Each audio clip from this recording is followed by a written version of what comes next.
Where in the world you are tuning in. I am Christina Strasburger, pronouns she, her, co-founder of the Queer Newark Oral History Project. And on behalf of the team, welcome to our first ever virtual oral history bootcamp. This event is made possible thanks to a grant by the New Jersey Council for the Humanities. We are delighted to see such a strong interest in the event and so glad to have you with us today. Let me begin with a few virtual housekeeping notes before talking briefly about the project and our aims for the sessions. First, closed captioning is enabled. Click on the live transcript or CC button on your screen to view the subtitles or full transcript. The session is being recorded for our archive and will be made available on our website, queer.newark.rutgers.edu, and on our YouTube channel. Your microphone is muted, but if the opportunity allows, we will invite you to unmute if you have questions and such. We will be monitoring the chat for questions and comments throughout, so please feel free to respectfully engage there. We'll post some basic questions to capture more about who is sharing the space with us today. We will be live tweeting under our account at Queer Newark using the hashtag QNBootcamp.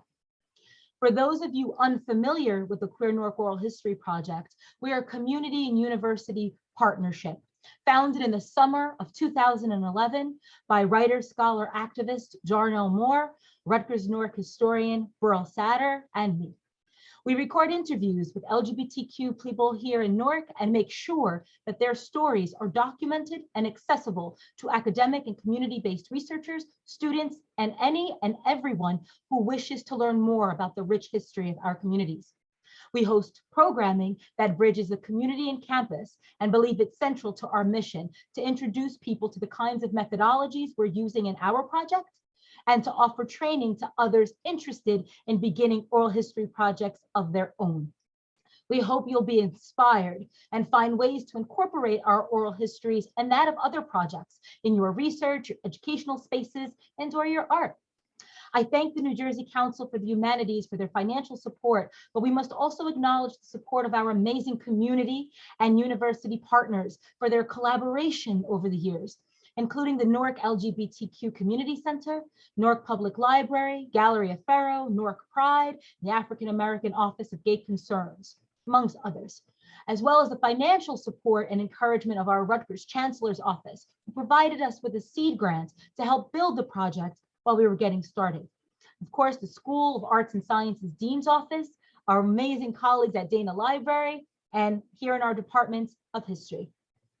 Before introducing our session and incredible facilitator, allow me to take a minute to shout out our Queer Newark team, without whose dedication and passion for the work brought us here and continues to move us forward. Our fearless co-founder, Burl Satter, tremendous co-directors, historians Whitney Strube and Timothy Stewart-Winter, historian at home in Newark traveling exhibit director, and grant wizard Mary Rizzo, our longest graduate researcher, podcast developer, and soon-to-be PhD, Kristen Sporsone, oral historian, database, and volunteer manager extraordinaire, Erica Fugger, our social media manager and live tweeting phenom, Dominique Rocker. I would be remiss without acknowledging all of the community members, our interns, and volunteers who have contributed their time and energy to sustaining and growing the project over the decade of our existence. Of course, we would not exist in the way that we do without the support of the communities that we serve. Some folks who have been interviewed by our team members registered for these sessions, and I'd like to take a moment to thank you. Your stories need to be heard and preserved, and we are so appreciative that you trusted us to do it. Some of you may know this is Transgender Awareness Week, a time leading up to the Transgender Day of Remembrance, honored every year on November 20th. It memorializes the victims of transphobic violence. We were intentional about scheduling this bootcamp this week because the T in LGBTQ is not silent. We remain grateful for the voices we were able to preserve in our archive, but we are also painfully aware that there are many we will never get to hear. We acknowledge all of the trans people who lost their lives this year and the years before to violence while simply trying to live their truth. We remember Erica Morgan, a trans Black woman and one of our youth generation panelists in our founding 2011 conference. She was murdered before we had an opportunity to capture her full life's history. We invite you to listen to our interviews, especially those of our trans narrators this week, like Erica, and consider being interviewed for the project and becoming an interviewer. Want to draw your attention to a few important events that are happening this week, including one this evening at 6:30 at the Newark LGBTQ Community Center. They are hosting a self-defense workshop, Eyes Up, Hands Up, Strike Back, facilitated by the Center for Anti-Violence Education. You can attend virtually or in person at the Newark Public Library, and the link is in the chat.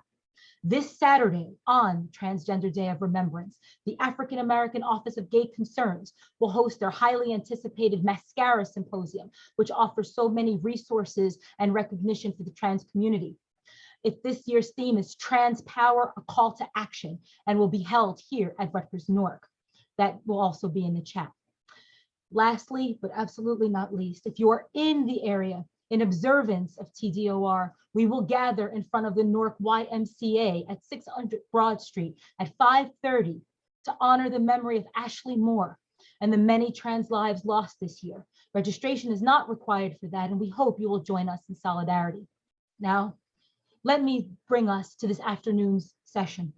This is the second of 4, right from the beginning, creating oral history recordings for long-term preservation. And we are very fortunate to have Krista White here with us. As our digital scholarship and pedagogies librarian here at the Dana Library at Rutgers-Newark, Krista provides consultation using technology and pedagogy, participates in digital library projects with our faculty and staff and students, and provides research assistance to scholars in the visual arts, art history, philosophy, religion, theater and performance, computer science, mathematics, and of course, digital humanities, basically everything. She received her MLIS from Rutgers University School of Communication and Information with a concentration on digital libraries. She also served as the GIS Support Specialist and Instructional Technology Services Training Coordinator at Drew. She earned her Master of Philosophy and Anthropology of Religion from Drew and her Master of Arts in Art History, the University of Colorado at Boulder. Again, we are so fortunate to have her expertise. She has facilitated trainings for us in the past, which were so well received and appreciated. And we hope that you will learn as much from her and your works as we have. Thank you once again, Krista, for joining us today. The virtual floor is yours. Thank you very much, Christina, for that really nice introduction. I'm happy to be here. So I've given this presentation before, but it was many, many years ago, and so I've updated it. And just like the need that you have with an oral history to plan ahead for your interview, you need to plan ahead for the files that you're going to be creating. The digital audio or video files that you'll be creating are something that need to be thought about beforehand, because moving into the future, as our technology gets better and better, if we have not recorded an oral history to the best technological specifications we can, then what we risk is losing those files in the future when the technology has changed or become even better. So I want to encourage everybody to please interrupt me while I'm speaking with your questions. Is someone going to be, Kristen, are you going to be monitoring chat? Yes. Okay, great. Yeah, please feel free to interrupt me with folks' questions, because sometimes the questions need to be answered while everyone's minds are fresh on the topic. So with that in mind, I will share my PowerPoint, and I also have a PDF document that I can share with everybody, so you can take away a copy of my PowerPoint with hot links and other resources. And with that, just pull this up.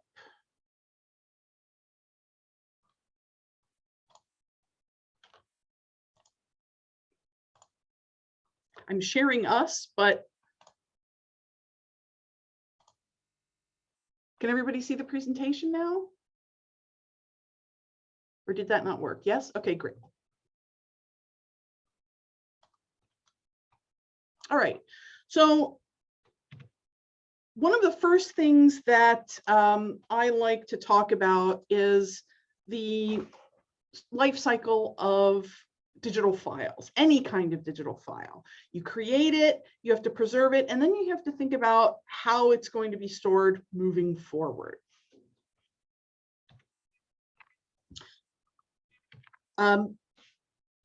Going back to this, the creation is a function of the kind of resources that you have.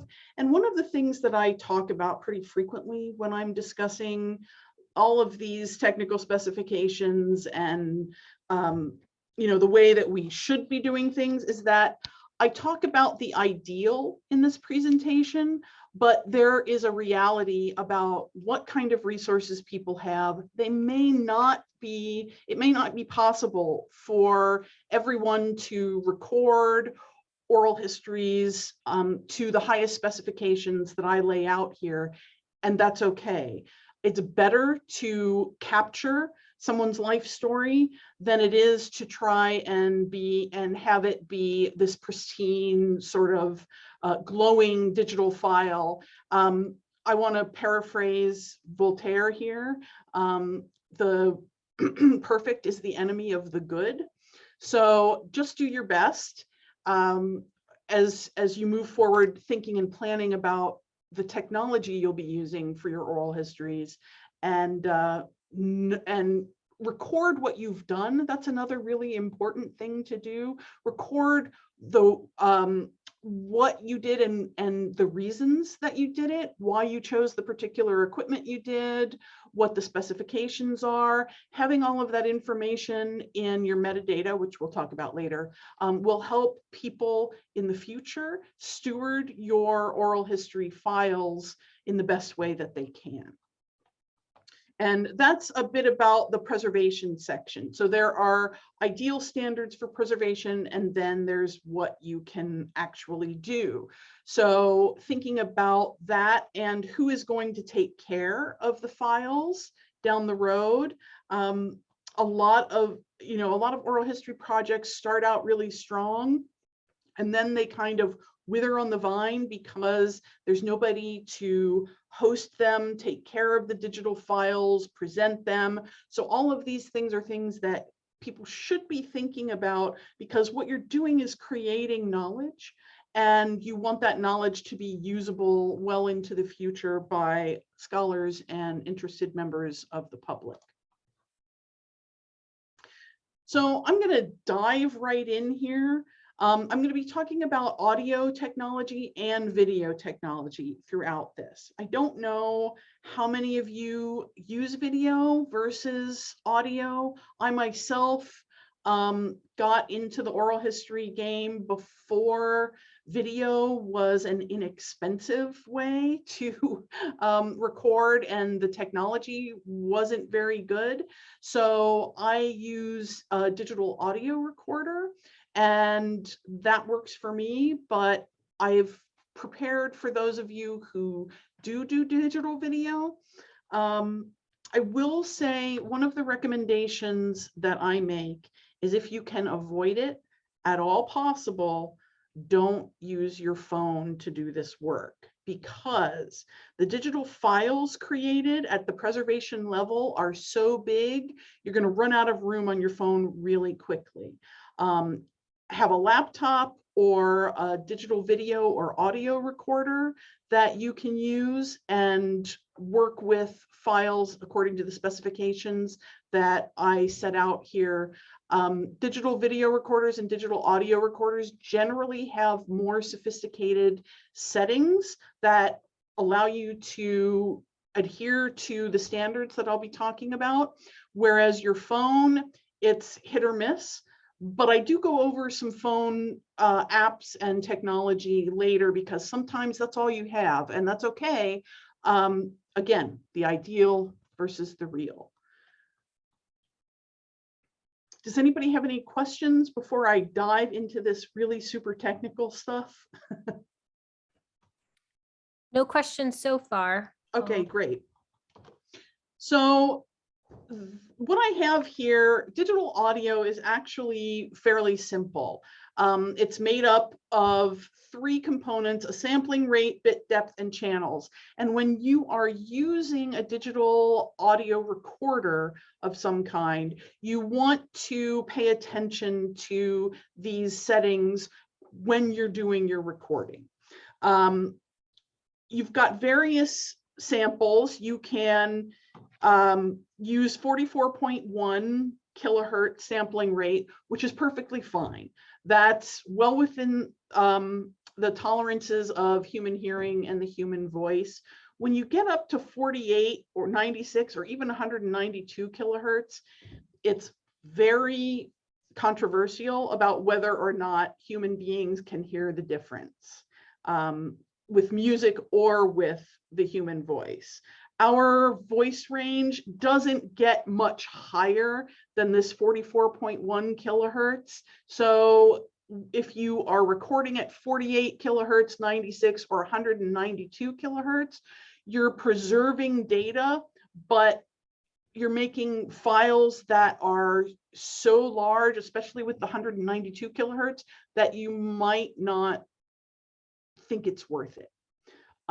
Personally, ideally, I try to do 48 just to get a little bit of extra data in there, but 44.1 is perfectly fine. In many of my archival quality files, I've recorded at 44.1 kilohertz.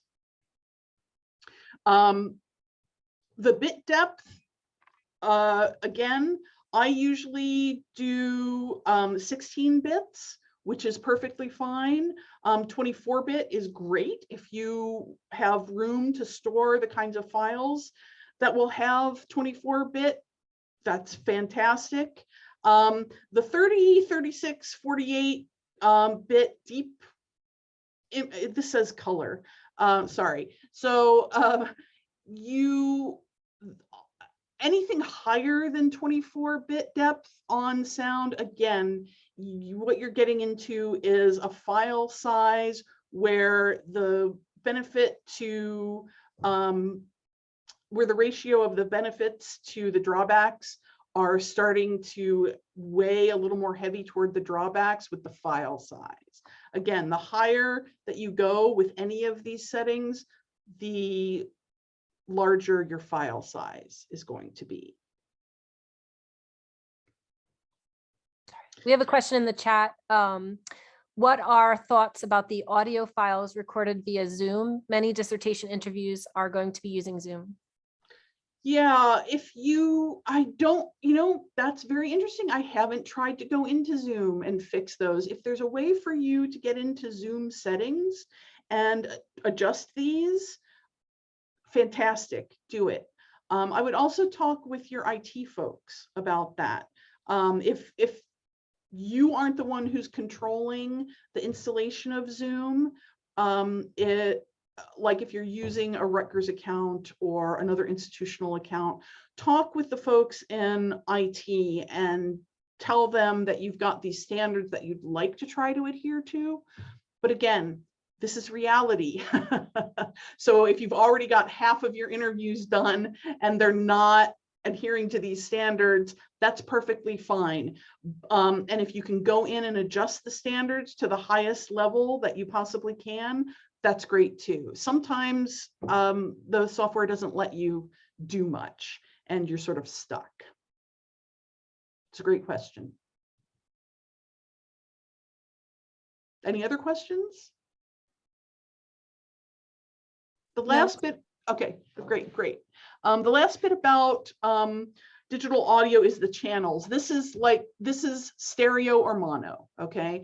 In professional recording, like when they do recordings in a sound studio, there can be, dozens of channels that they record. If you've got a symphony orchestra playing, each instrument in the orchestra might have its own channel, and then they all get mixed together. In the kind of equipment that I'm familiar with and that you're probably familiar with, you get your option of mono or stereo. Stereo is 2 channels, obviously, right, left. Mono is one channel. Stereo is always more desirable, but there are older recordings that were recorded on, like physical tape cassette players, where mono was there was only one channel. So again, we do what we can with what we've got.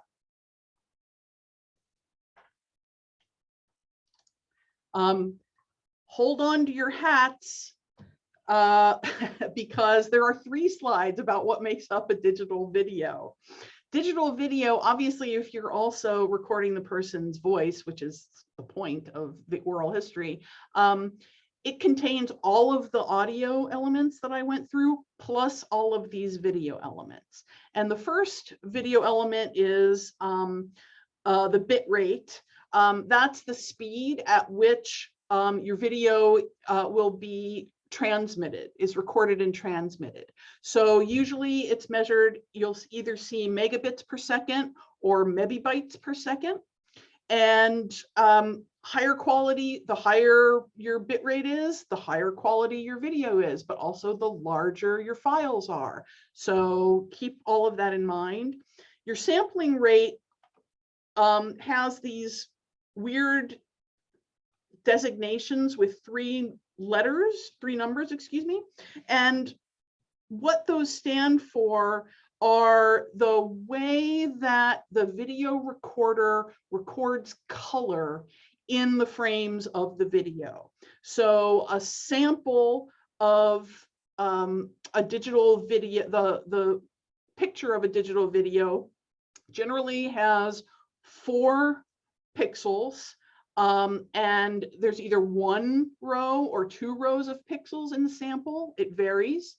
And so the first number is the number of samples, the number of pixels in your sample.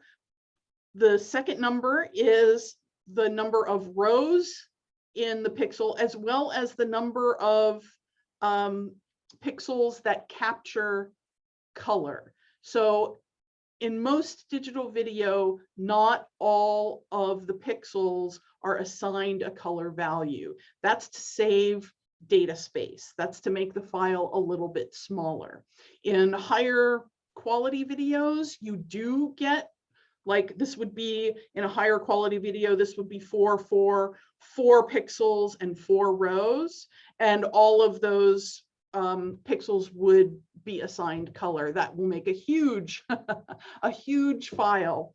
And then the last number is the number of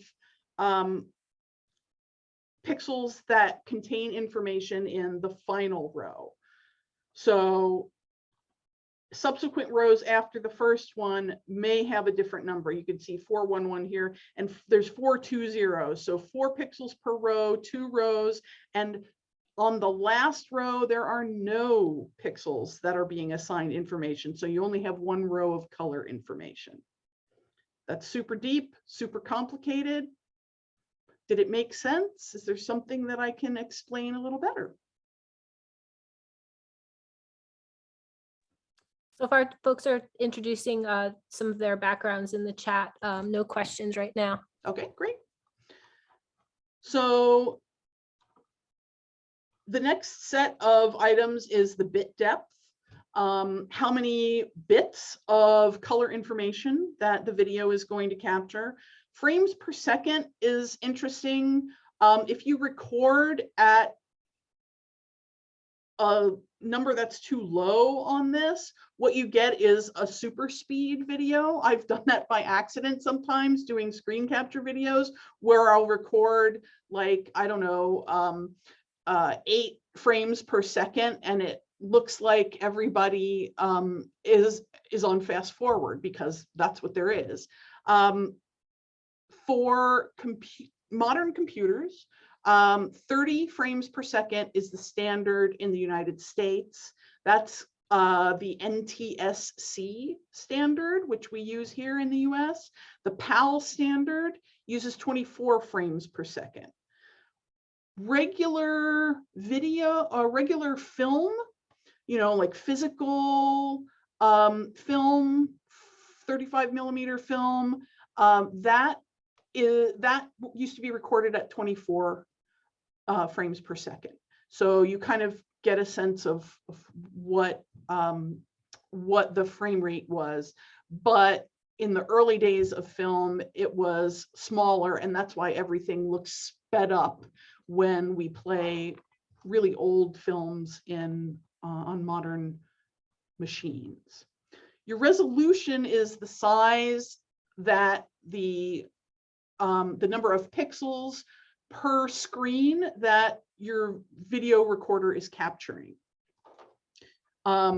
Old VHS tapes had a resolution of 720 by 483. Today, 1920 by 1080 is the best, but 1280 by 720 is also very good for contemporary monitors and televisions. Sometimes you'll see aspect ratio discussed. Again, this is about the presentation size of the video. For every so many pixels wide, you have so many pixels tall. So a 4:3 aspect ratio was standard in old televisions, as well as old square computer monitors. These days, 16:9 aspect ratio, 16 pixels wide for every 16 pixels along the width. The long side of the screen, there are 9 pixels on the short side of the screen. And what all that does is it determines how it's going to look on the screen.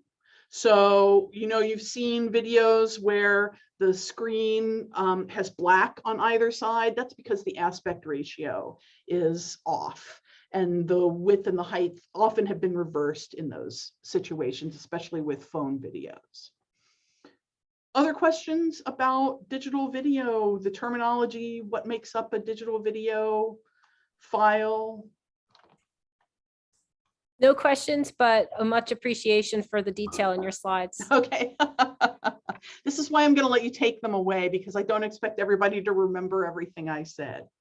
I myself am a visual learner, so hearing somebody do this does not help me, although it does help other people who learn differently. So different file formats. There are a plethora of file formats that you can record digital audio and video on. These are the most common file formats: WAV and broadcast WAV, PCM, AIFF. These don't need to make any sense to you. That's perfectly fine, because I make recommendations later in the presentation about what you should do for your archival. The term is archival master, but I'm trying to change that language. So your archival main files will have one kind of file format, and your presentation files will have a different format. You don't want to serve up archival quality files on your website or streaming, because those files are too large. Having a compressed presentation file is best practice, and I will talk about that later. And so those different kinds of files, those different quality of files, also come as different file formats. So these are various formats that you can save your digital audio in, and I have a link here to recommended formats from the Library of Congress.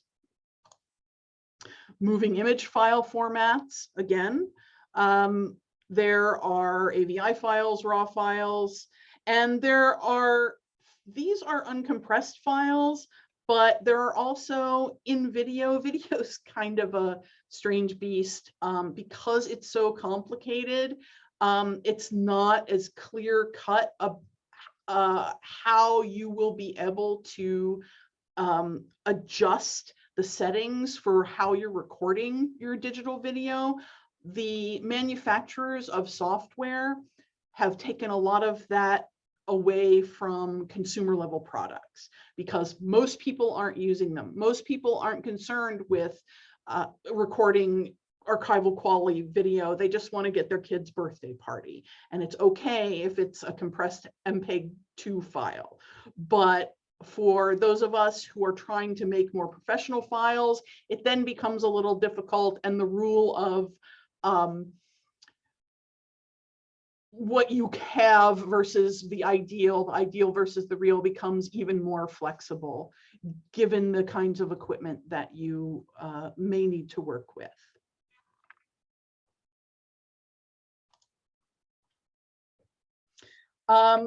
Here are the recommendations for creating digital audio files. Remember, I talked about the sampling rate, the bit depth, and the channels. So this is your minimum standard, and it's perfectly fine for recording human voice range.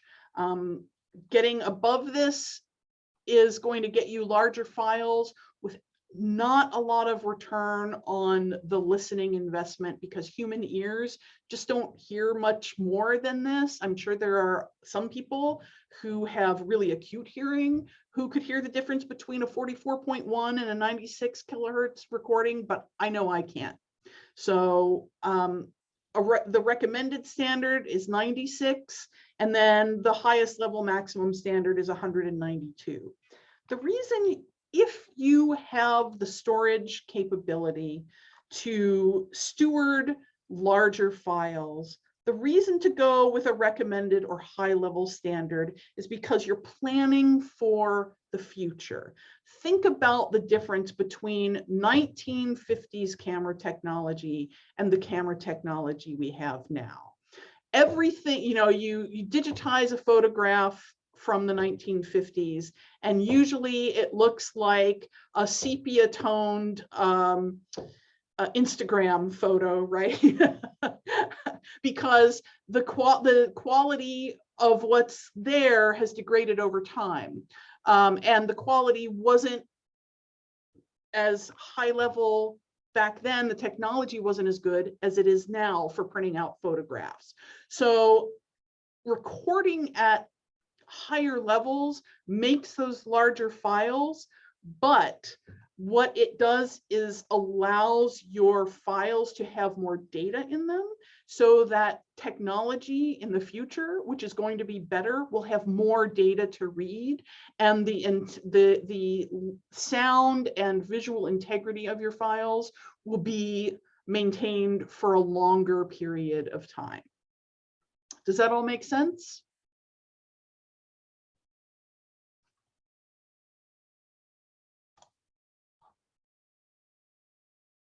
I'm looking at my, can anybody tell me, give me my time? How am I doing on time?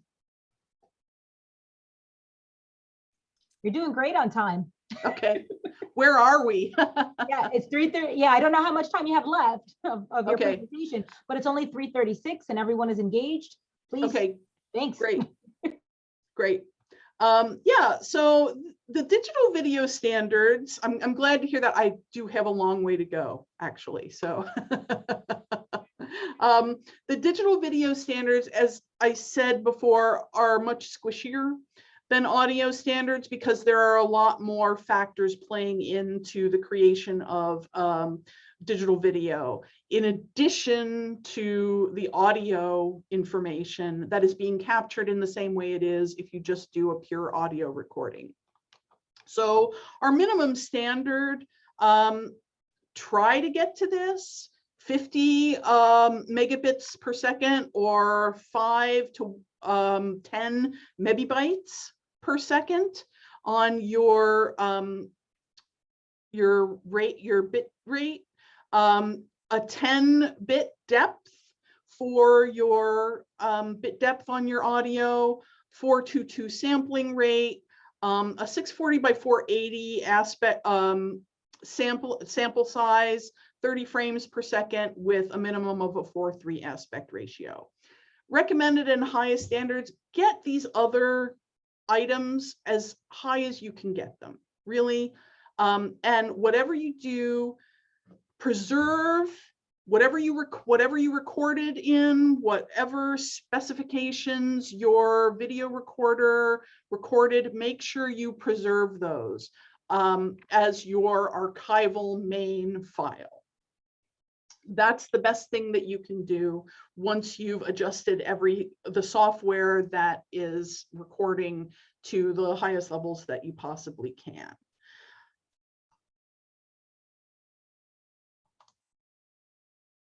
And here we are talking about the archival main files. Ideally, you want high quality, uncompressed or losslessly compressed files. And if we go backwards, can I go backwards? I don't know how to go backwards on here. Yes. Remember when I was talking about file types? Okay, so we see here that there are lossless compression formats that you can use. That's true of video or audio as well. Some of these file formats can be losslessly compressed. That means it preserves the data, but makes the file smaller, which if long-term storage is a concern, you might want to do. Do not always save your archival main files as they were recorded. Doesn't matter what's in them, because these are not the files you're going to end up serving out to folks. You can make 1 or 2 types of files that you will serve out. And the reason not to modify is because you want to preserve all the data that you originally recorded, but also stuff happens, right? And so you lose one of your interviews and there's a key point that got edited out at some point, you're never going to get it back. Use versioning of the files if you need to. Use a derivative main, also known as a mezzanine copy, if you need to redact information, take out personal information from an interview to serve it up on the web. And that middle copy can be archival quality and something that you can save preservation files from. But then you have this pristine, untouched, archival, unedited copy sleeping in the background in case it's ever needed as a backup. So for archival main files, you can use PCM formats, wave formats, broadcast waves, lossless audio, free lossless audio codec, and audio interchange file formats. For video, there are a lot fewer options for uncompressed video. And that's because, again, the manufacturers have sort of taken away our options at the consumer level in favor of creating a device that will be able to record more video. Because most consumers are not concerned with the kind of quality that we need in our historical and archival formats. Presentation files.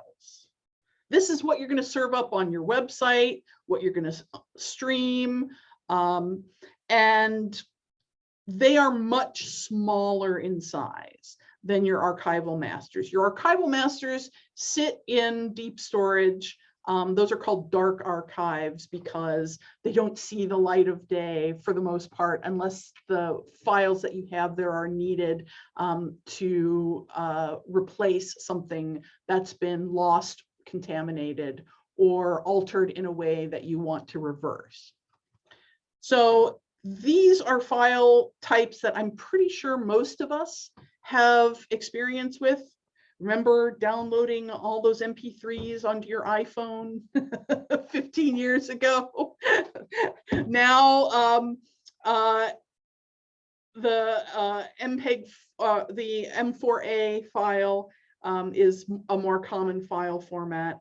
And then for videos, you have your MPEG-2 and your MPEG-4. There are many, many more file formats than this that are available for you to record your oral histories on, but these are the most common formats.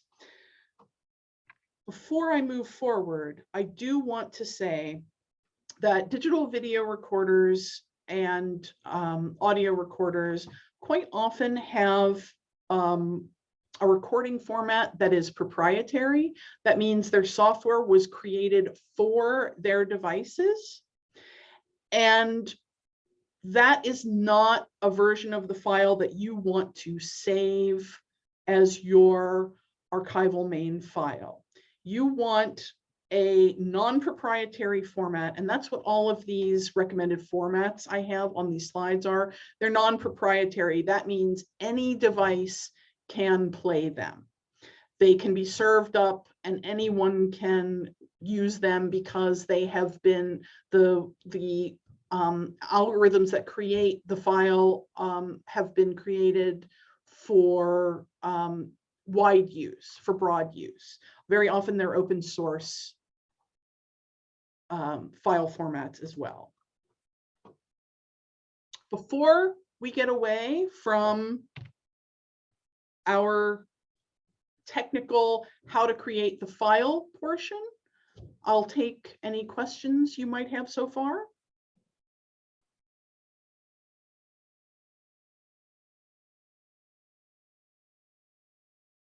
Are everyone's eyes glazing over? I did have a question. I'm in a library, and so we have the good fortune to have like a repository. And so our master files are in the dark archive there, and it automatically creates the derivative. Mm-hmm. But with the Zoom interviewing, it's been interesting because our digital archivist was quite, happy to archive the Zoom interviews without too much trouble. But he does actually convert them to a lossless kind of file, and I don't know if that's a regular practice for archiving purposes. So you don't have the volume, you don't have the good the file that has a lot of information in it, but you do take up more space. But I just wanted to ask. Yeah, no, that's a pretty common practice. Our digital curator often does that as well. We'll convert a file to a lossless format just for the sake of storage. I mean, something that people don't realize, especially with the sustainability portion of that life cycle in that first slide I showed, storage costs money. It's costing you money either because you have to replace storage units on a server every 5 years at the minimum, or because you are having an organization like Hewlett-Packard or Amazon store those things for you, and they charge you money every month to store data, store the data that are your files, right? So storage costs money, and the larger your files are, the more money you're going to be spending. So I don't want to say downgrade because it's lossless compression, right? There's at this point, lossless compression is really very good, and so you're not really losing data with that, to my knowledge. So yeah, that's a pretty common practice among folks who have to keep their eye on storage capabilities.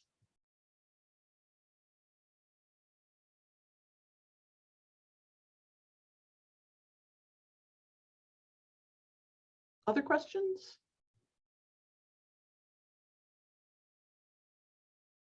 Nothing in the chat, just we have one person saying thank you, great information. Okay, you're very welcome. Okay, so next up is metadata. All of the librarians, it's nice to know there are other librarians here. And metadata is the thing that makes your oral histories findable. A lot of people think that metadata just appears magically, that somehow the information is created when they create the files, and fantastic, away we go. Unfortunately, the internet is not quite so magical yet. Technology has not gotten to the point where all of the information you need to capture to make an oral history usable and searchable is recorded automatically. Now, the technical specifications, like the ones that I just showed you, are captured by your recording devices. Those are there and can be easily extracted. I say that because somebody who has a lot more knowledge than I do does it for me. But there is software out there that can extract that the technical metadata from your files automatically so that it's there and ready to go.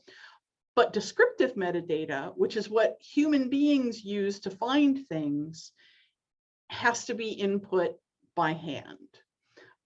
Your digital video recorder does not know that you are interviewing Kristen Scorsese at Rutgers University in Newark. Okay, it doesn't record that information. You have to do that, or somebody has to do that, and that's labor. And again, it's a cost. It's a cost in time and or money.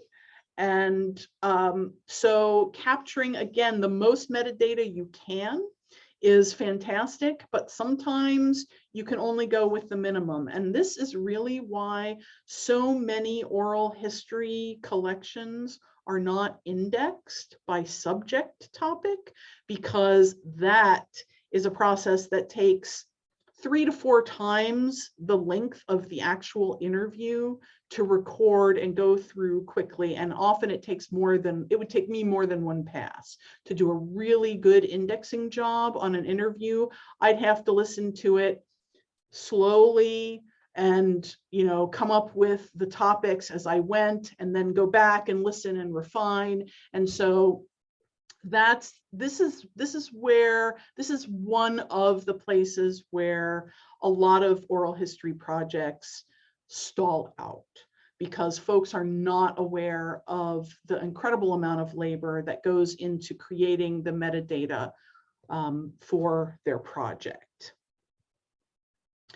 The descriptive metadata is the stuff we use. There's also administrative metadata that is nice to have on file, especially for legal purposes.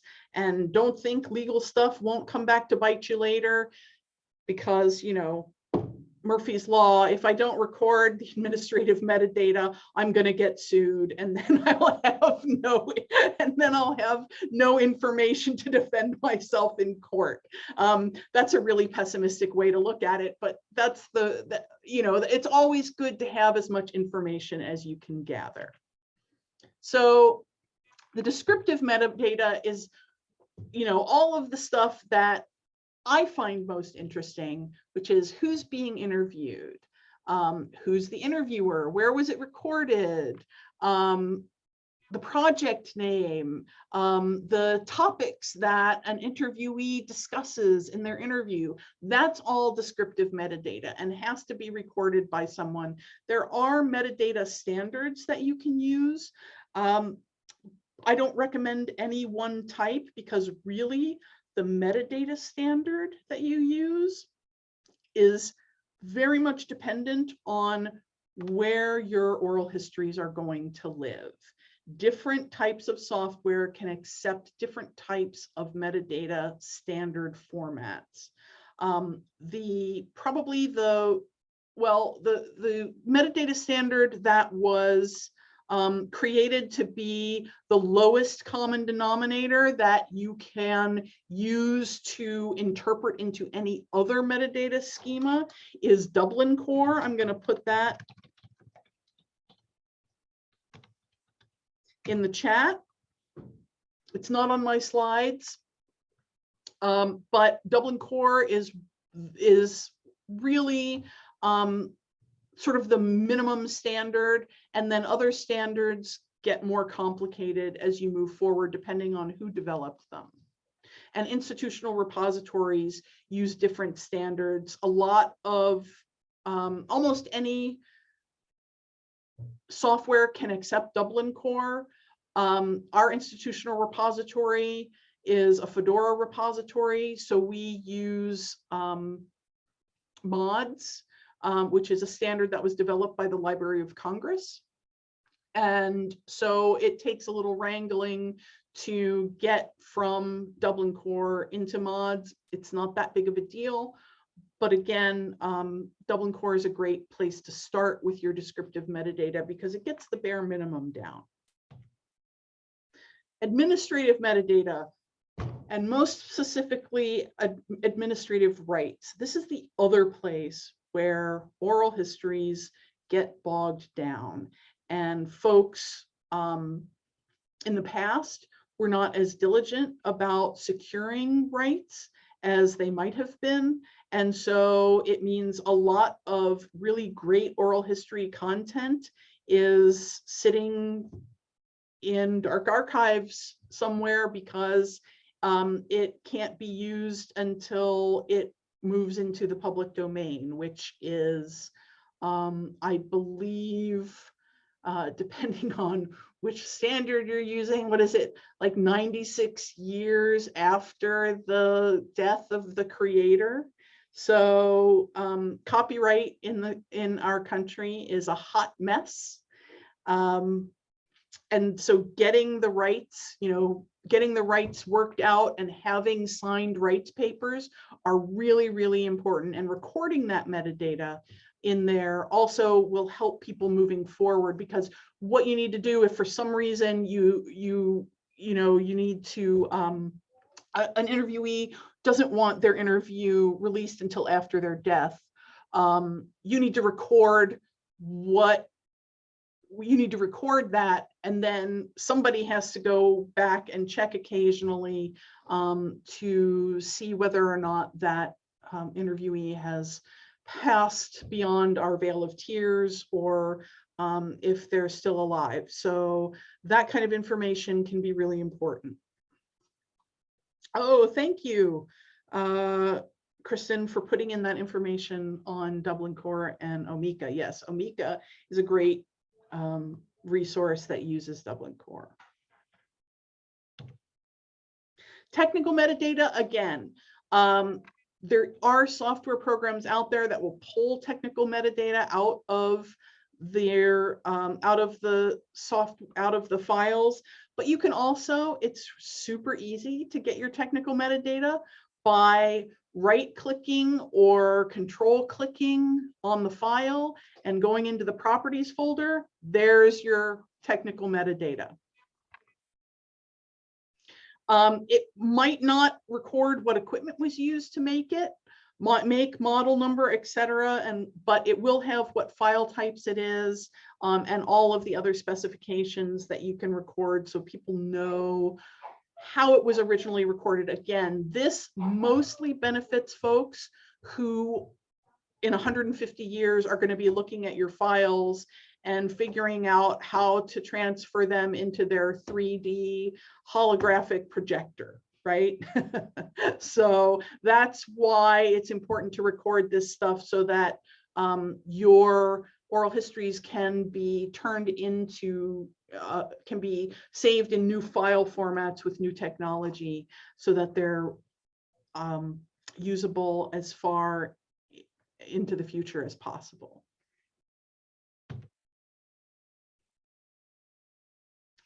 Provenance. What other files is it related to? How are the files related? This would also be, provenance would also be an important factor if you, for your mezzanine and presentation copies. You have your archival main file, and then you have your mezzanine, and then you have your presentation files. Well, they're all related to each other, right? They're all a version of that original archival main file. And so you want to record that in your metadata. And also, if you have a mezzanine copy that is redacted, you want to note that somewhere, that there are that there is information missing from that mezzanine copy that's in the archival main that you have. And then, of course, migration information. Was this migrated from an original uncompressed AVI file into a lossless JPEG 2000 file, right?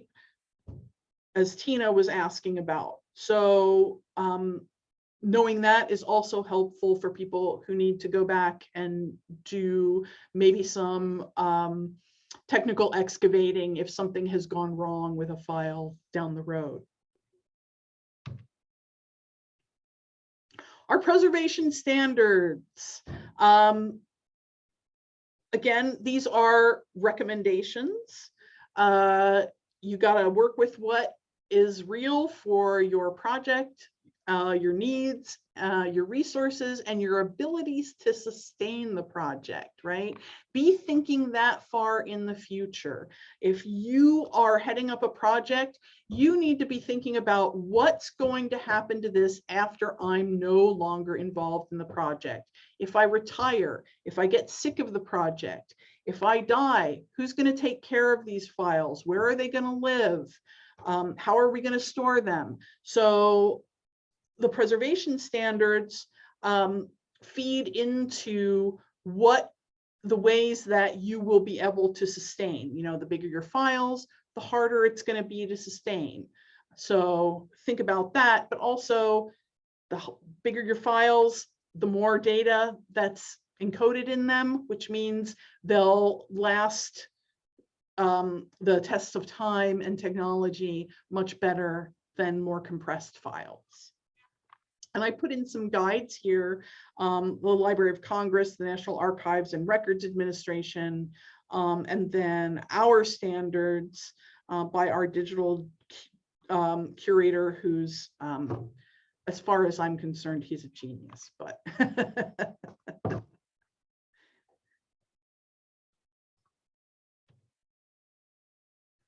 Device, equipment, and app evaluation. Okay, here's where the rubber hits the road when you're getting started.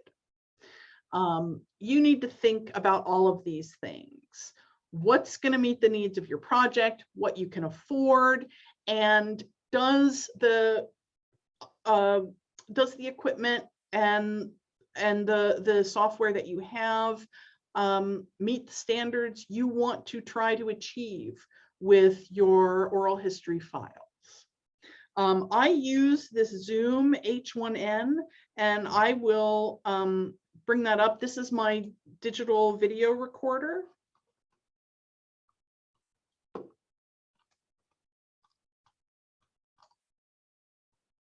$119. You know, that's pretty good. This is actually, I don't have an H1N, I have an H1. It's the generation before this, but I really love it. It's easy to use. I bought an SD card to go in it to expand the memory, so I can record hours and hours and hours of digital audio on this. In fact, I just did a little oral history with my mom this weekend, so that was really nice. And you can see here, here's your sampling rate, right? You can choose the file type you want to save as. I save my files as uncompressed WAV files.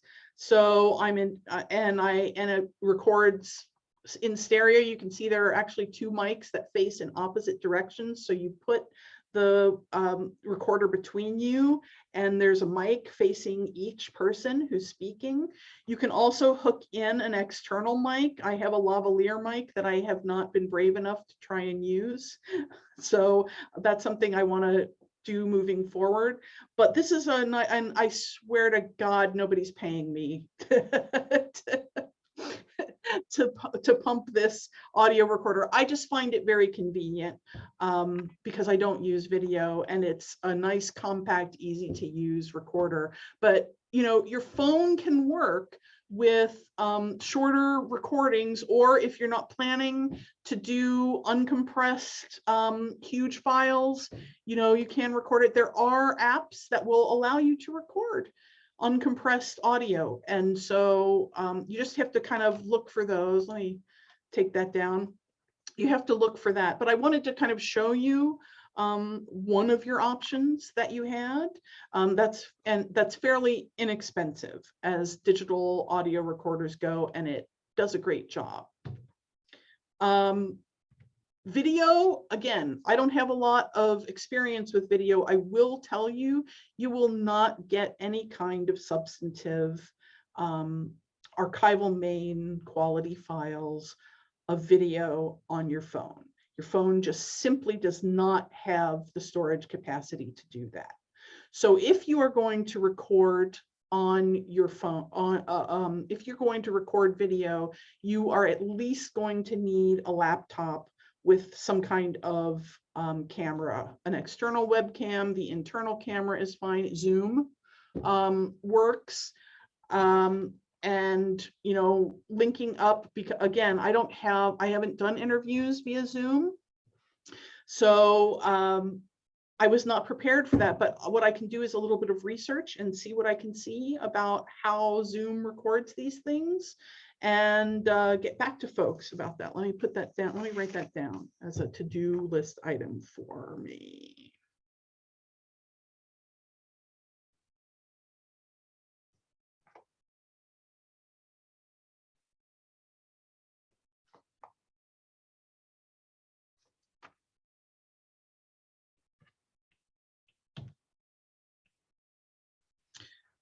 So long-term preservation and storage, again, you need to think about what the needs of your project are. Think far, far into the future. I know sometimes it's hard if especially if you're running on soft money grants and things, like you're just trying to get the oral histories recorded, the metadata down and indexed, but do think about how you're going to then save all this, because oral histories tend to be a labor of love, and all of that work that goes into creating them, if people can't find them or use them, then it defeats the purpose of all the love, I think, that goes into them. So do try to think about long-term storage, even if long-term only means the next 5 years. That's perfectly fine. And you can, in that 5 years, you can make plans to extend the life of your sustainability plan. But do be thinking far into the future. Always be thinking what if for the sustainability portion of creating your oral histories. Now, these are old apps that I took a look at. I use an Android phone, but both of these apps, both Parrot and Voice Recorder is the native app for Android phones. They both let you set the sampling rate, bit depth, number of channels, and the recording format, MP3 or WAV files. And this is for digital audio, obviously.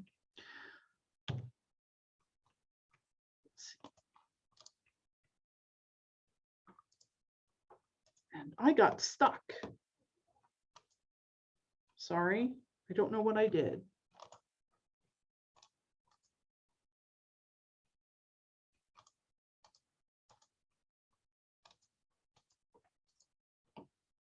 I'm going to pause. We have about 20 minutes left of this session. Okay. If you have any questions at all, please continue to put them in the chat. If anyone needs a bio break, as we've said, this recording will be made available on our website and YouTube channels. Okay, I stopped sharing for just a moment to try and figure out what's going on. My slide deck has frozen. I can continue to talk about this. Let's see.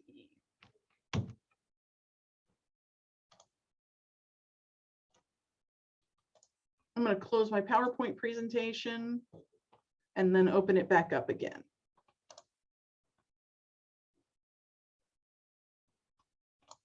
Oh, you have a question actually in the chat. Oh, great.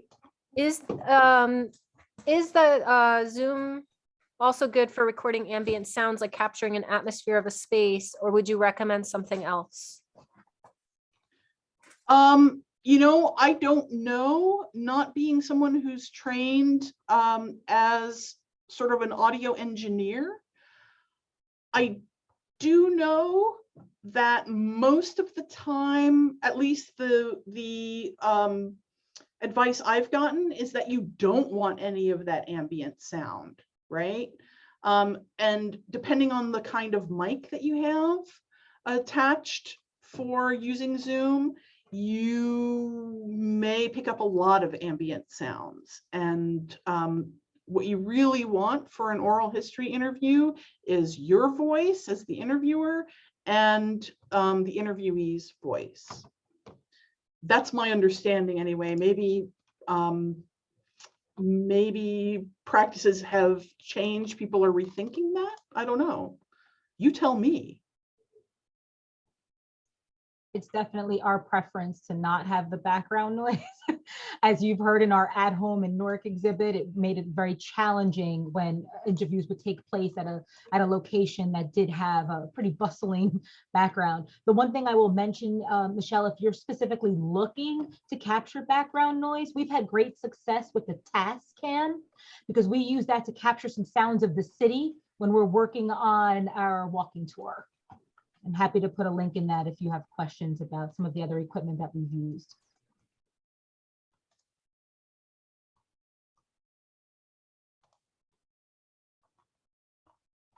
Okay, I have gotten, like, I do not even know what I am experiencing here. So what I'm gonna do is I'm gonna show you the PowerPoint slide software because I have no idea what happened to my ability to go through the slides. Like the little thing is not there, and I don't want to waste any more of anyone's time. So I will continue to share my slides, and I appreciate your patience with technical difficulties. We've already gone through our technical metadata, long-term storage. Okay, so here's where we were.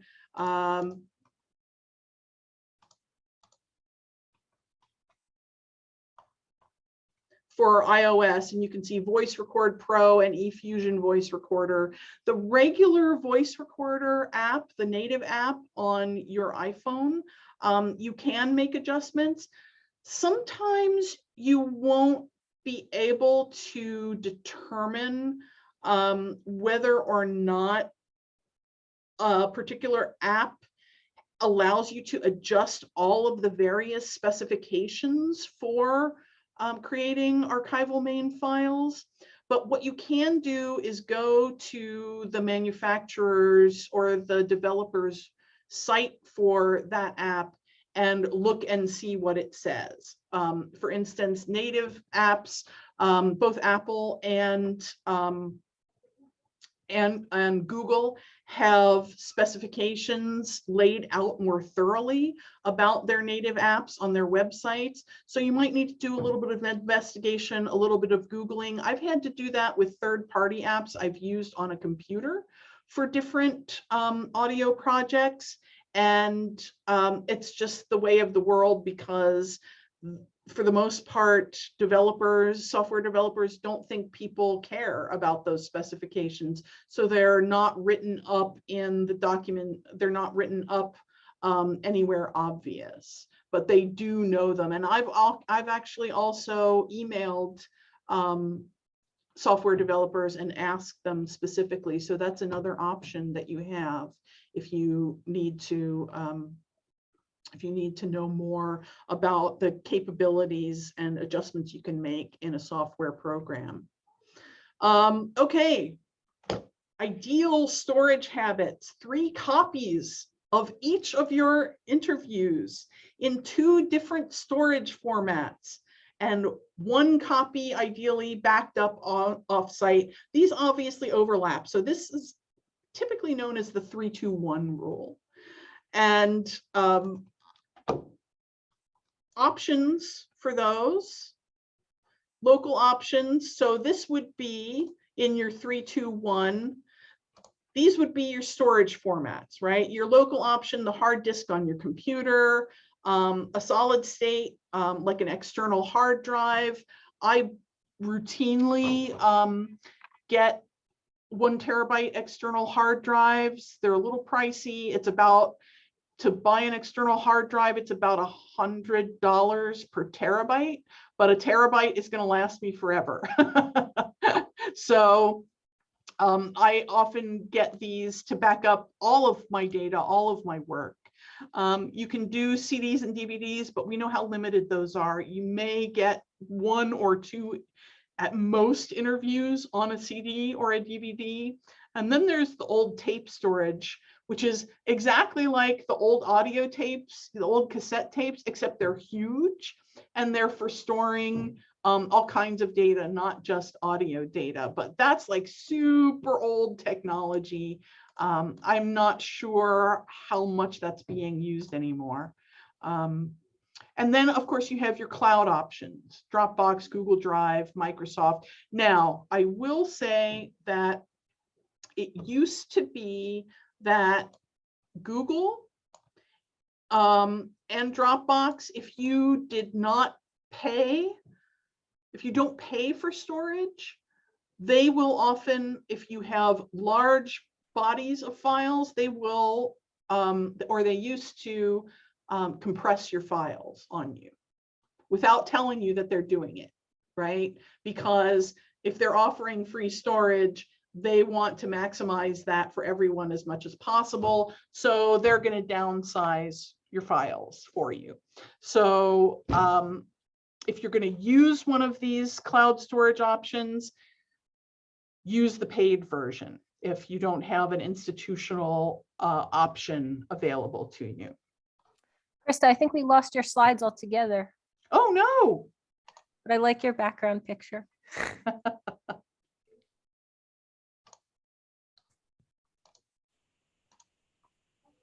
Can you see my slides now?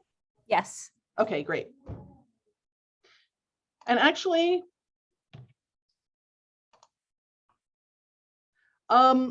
the last bit of sustainability is maintaining the integrity of the data in your files. You can do something called checksums, which go over the file and test to see whether or not all the bits of information are in working order. And I've got links here to a couple of software programs that you can use to create checksums. The last one, Droid, was created by the National Library of the UK. So it's pretty good. And again, who's going to care for your stuff when you're not caring for it anymore, when you can't care for it anymore? Always keep that in mind. How are people going to access it in the future? Where are things going to live? Always be thinking about those things. And so here is our life cycle of digital files. Again, this time with the blanks filled in as I filled them in during the course of my talk. And then I have a couple of sets of references, a couple of slides that have references to resources that you can use. And that's it.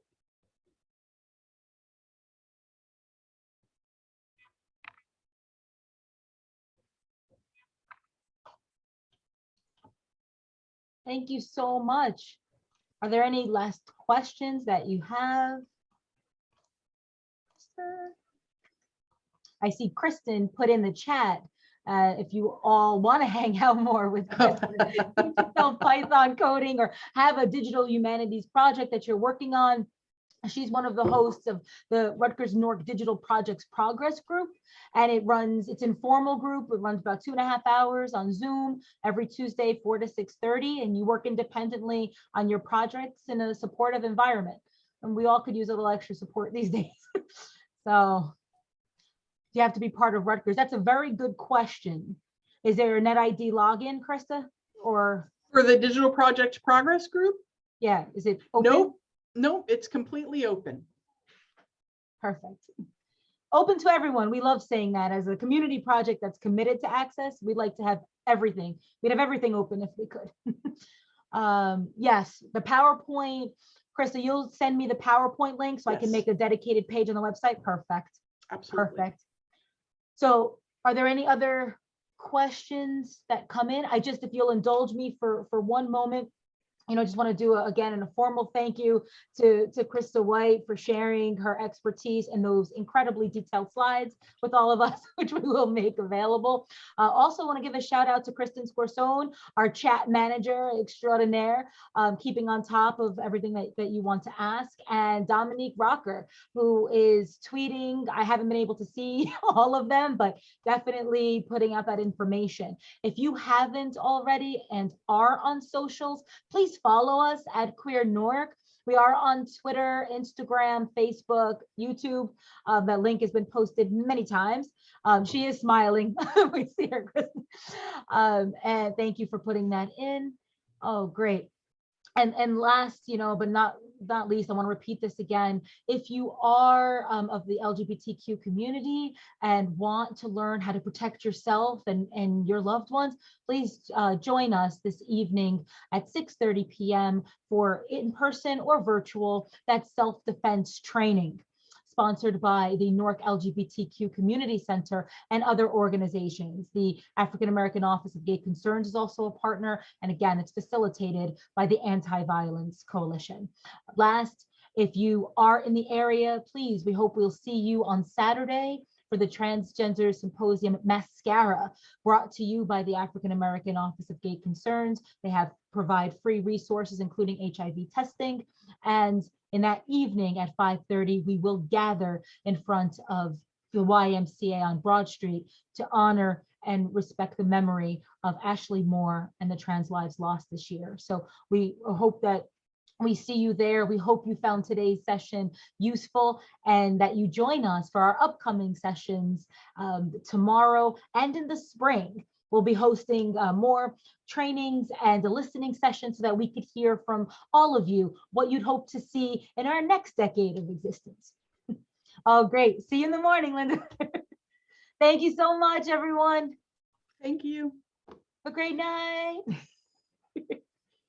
See you tomorrow, Ariel. All right. High five, team.